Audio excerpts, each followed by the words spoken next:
So, episode 5 of season 3, List. I think this one was written and directed by Chris Carter. I think is what I wrote that for. Alright. So, yeah, this one is the one in the prison. And this guy's put to death. And he had a list. And to kill 5 individuals he was coming back for. Yeah. This one features Ken Foree in it, as well as Buster from Needful Things, the mayor of the town who hates being called Buster. I don't know why he hates that name so fucking much, but man, he'll kill for it. He hates it so much. To be on death row, now my opinions on the death penalty has definitely changed over the years. The more I've learned about it and whatnot, I've definitely had a change of heart on it. To be on death row, especially if you're innocent, of course, that's fucking horrendous, but even, for whatever. But if you are on death row and they're like prepping your day and you get ready and you're like doing your last meal and you go in and you're doing the green mile, as they call it in the Stephen King movie, that last bit of walk, the long walk over to the execution chamber in whatever way they're going to execute you. I think in this one it's electrocution, right? It's the chair. Yes. They say that this is his 3rd attempt because he had 2 stays of execution that were called in. And, in the movies, I don't know how they're done typically with the stays of execution, but in the movies it's always like they're waiting on the call and they get the call and they're like yes or no, and they say no, and it's like we gotta stay of execution, you're gonna have to wait it out. To be like sitting in a chair and they're just about to kill you and someone calls and it's like, hold off, we're gonna do this again later, and to have to go through that again. Yeah. Now these are murderers and supposedly right. Sometimes they're not, and this is where my opinion has changed, because 3% of people who have been killed in death row executions have been exonerated after the fact. They're found to be not guilty conclusively, and if they're only if 3% are actually being exonerated, then the number is higher than that. Right. For exactly. sure. That's just the ones that they've figured out. Yeah. So 1 person is too many. Yes. Anybody being executed by the state, I know some people would just be like, that's the price we have to pay until you're on death row. Right, until it's you. For something you didn't do.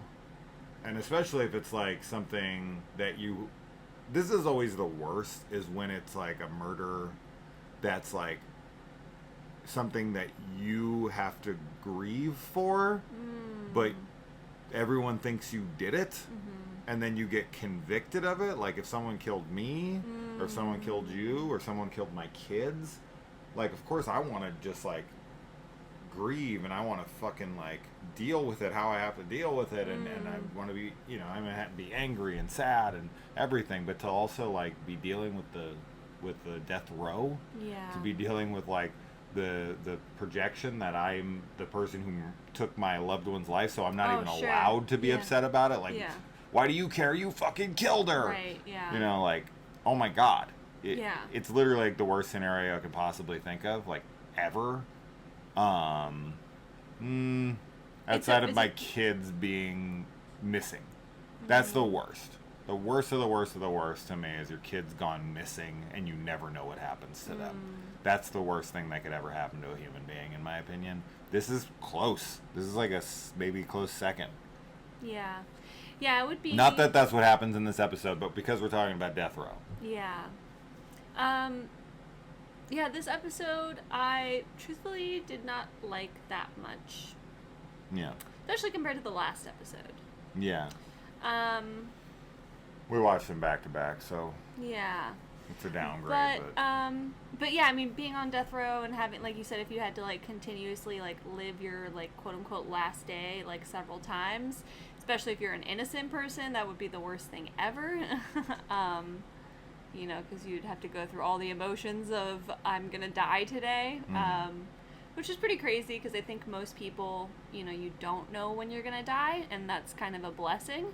And of course, there are people that do know when they're gonna die, whether it's by their own hand or, you know, because of an illness or something, you know. But even then, you don't necessarily know the exact, like, moment it's gonna happen versus, well, I mean, of course, by your own hand you would, but, you know, being on death row and like knowing that there's a countdown like that it's gonna happen is pretty freaky for sure. But you're also in control of your suicide. Yeah, exactly. Right. So if you decide to change your mind last second, but to be hooked up to a chair strapped to it. Oh God, yeah. And know there's a countdown awful. And they're not stopping. No, like you can plead and ask as much as you want. Like, yeah, I think the electric chair is pretty barbaric, to be honest. Like, the fact that I don't know if it's still something that's used, but I just think it's like a horrible, and I get it, like the idea would be that the people in the chair are deserving of it, but as we already said, like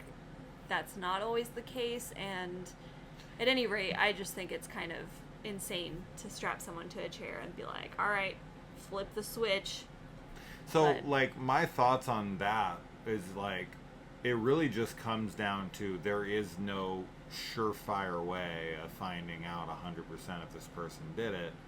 If they were like 100% that this was like some vicious murderer who tortured their victims and everything, I probably would be singing a different tune, and that's what led me down the road of being pro-death penalty in the first place, is you want that kind of like vengeance and I think eye for an eye kind of thing, and justice, and right. You know, a lot of justice, it ends up not really being for much, and I also don't want them to be able to live, and we have to feed them and pay their taxes, and who knows, they could escape. And I mean, yeah, I think it's very easy. It's like the easy stance to take, definitely, especially if you're talking in like a hypothetical or like using an example of somebody that was like a vicious murderer, as you said. But I definitely don't know if that's actually justice in the end. And I think that like our society, especially, like, I mean, Western society for sure, like hates talking about the idea of rehabilitation and like exploring that. I think the justice system really is not a justice system at the end of the day. I think for the most part it's like another indentured servitude type of thing, and for the people that are on death row, I think that's like, we don't know what to do with these people. Like, their brains are like, they're too messed up, they're too crazy, they're too whatever, so we're just gonna kill them. And I think that says a lot about how like our culture operates and treats violence and people outside of, you know, like normal society, I guess. So, of course, like, one of the big problems is, like, preventative mental health care. Yeah. Right? The fact that they were able to get to that place in our society is the issue. Right? Right. Like, well, yeah, exactly. We should have been able, you know, they shouldn't have the childhoods that they had. They shouldn't have they shouldn't feel lost. But some people are just fucking, like, they're super broken people who just blend into society. But I don't know. It's a very, I get this. Like, I get both sides. Yeah. 1000%. I am not trying to sit here and defend murderers. And, oh, definitely not. You know, and I'm, you know, as far as your like rehabilitation thing, like, I want to believe in it to a degree, but I'm not rehabilitating Ted Bundy. No, but right? I think so, what like, you said about preventative is also something that, yeah, I think about a lot. But, you know, most of the people that are on death row, it's not for like, it is for violent offenders, right? Like, you don't go on death row for like bank fraud or something like that, right? Like, of course. So, you know, that's a very complicated subject to try and talk about, like rehabilitation or like what that would even look like, because like I think a ton of people, whether or not you're the family members of like the victims or just people on the outside, would be like, why should that person like deserve to like continue living and to like whatever, right? Like, I get that for sure, but Someone brutally murdered and raped my daughters. Yeah, you wouldn't want them to like go I out would and fucking kill them. you wouldn't myself. want them to go out and have So, like a life. So I get it. I'm not gonna try totally to sit get here it. and pretend that I'm some holier than thou guy who would be like all zen about it and be like, all human life is valuable. Like, no, I would fucking kill these guys with my bare hands, right? So like, I'm just saying it's a very complex issue. So when you're I even had this. We need to get back to the episode. But I even had this conversation with my father, and he perfectly illustrated this point, this counterpoint, of like, he's super pro death penalty, and it's just like, fucking kill them all, gas them all, whatever, because my dad's just very classic, old school kind of guy in that way. He's not the kind of guy you might think from that description, just so you know. Yeah, he's not like... But he has very specific things that he's very classic guy on.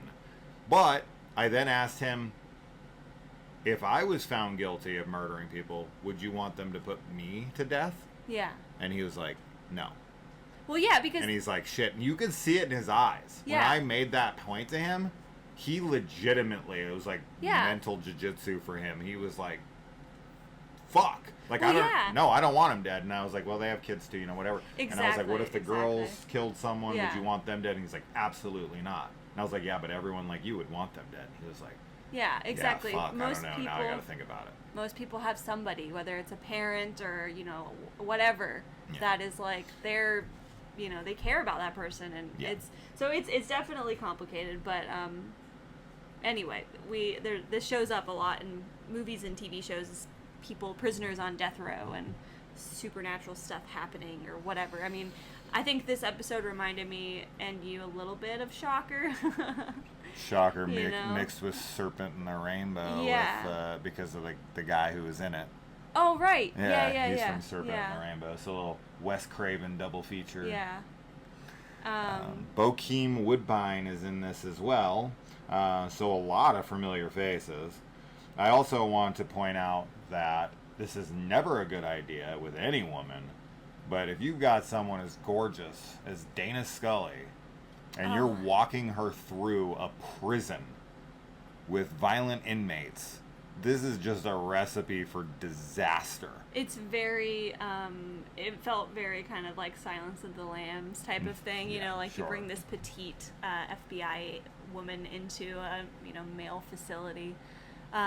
This episode, I think the other reason, reason I didn't really like it that much is that it felt kind of similar to the past episode we have about reincarnation. Yeah. Because this is another one where he reincarnates as like a fly, is what I'm guessing. Yeah. I don't know if it's just one fly though. It kind of feels like he's just all like insects in general, which I don't really understand. It could just be one fly. Because it could just be one fly. I think we only see the one fly. Don't they have like a lifespan of like 3 days? Yeah, it's like they have a very small lifespan. So that's interesting, at least, that he's like, also like kind of on the totem pole, like how most people think of like life forms.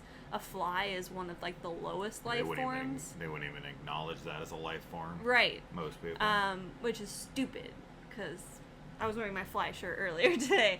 But yeah, it's kind of interesting that, because he's like this murderer, whatever, and, comes back as a fly, but he's still able to get his revenge. Yeah. So. And, flies help bodies decompose. Yeah. They're part of the death process. Absolutely, yeah. They're very associated with like dying in general, and they're important to the ecosystem. As much as people like are annoyed by flies, like people feel that way about so many insects, and I definitely don't understand it because I'm like flies. Do you know how many insects are on the planet? Flies are like literally born out of death. Yeah. Right. I don't know if all flies are. No, but a lot of them are. The flies that they were talking about specifically in this episode, they can it was crazy. He said something like when the doctor was doing an autopsy because like the bodies are decomposing like ultra fast in this, right? And unless I'm thinking of a different episode. Oh, but no, you're right. Mm-hmm. There's some good gore and with the decomp in this, yeah. Dana asks about like the fly thing, and he's like, "There's this one species of fly that can lay eggs in a body like." It was some crazy time frame. It was like 30 minutes after death or something. Like it was like a very short time frame to the body being dead, and they just like lay their eggs, and I'm like, Well, yeah, It's pretty, she pretty wild. freaking she like opens up the fridge to do the autopsy, and she like opens it, And it's all like liquid. a huge puddle. Okay, I was body. trying to remember if that was a different episode, but that's what I was No. thinking. Yeah, because Yeah. that was pretty wild. And she's like, "There's not going to be an autopsy." Yeah. This is also an episode where we get some pushback with Dana. Like But this flies happens. dissolve their like Their food. yeah, they like they vomit like acid. stuff onto it and then suck it back up. Yeah. So This is another episode where Dana gets like treated kind of poorly because she's a woman. Sure. Like the warden of the prison, I think that's who it is at least. He's very judgmental about, I don't know if he's the warden, but there's some guy when she's like goes in to do the autopsy and he's like, "You're the one doing it, like Yeah. call me old fashioned, but women shouldn't be doing this type of work," or Yeah. something. And she's just like, she handles it so gracefully. Yeah. She's just like, where do you want the autopsy report sent? And just kind of brushes him off, like she doesn't play into it or Yeah. anything. And I'm like, dang, Dana. But she's got experience of being treated like that. So much. Yeah. Too much. Yeah. But yeah, Tony, Ken Foree's character here is dating the guy who is on death row's girlfriend. The Fly like gets her to kill him before the cops run in on him.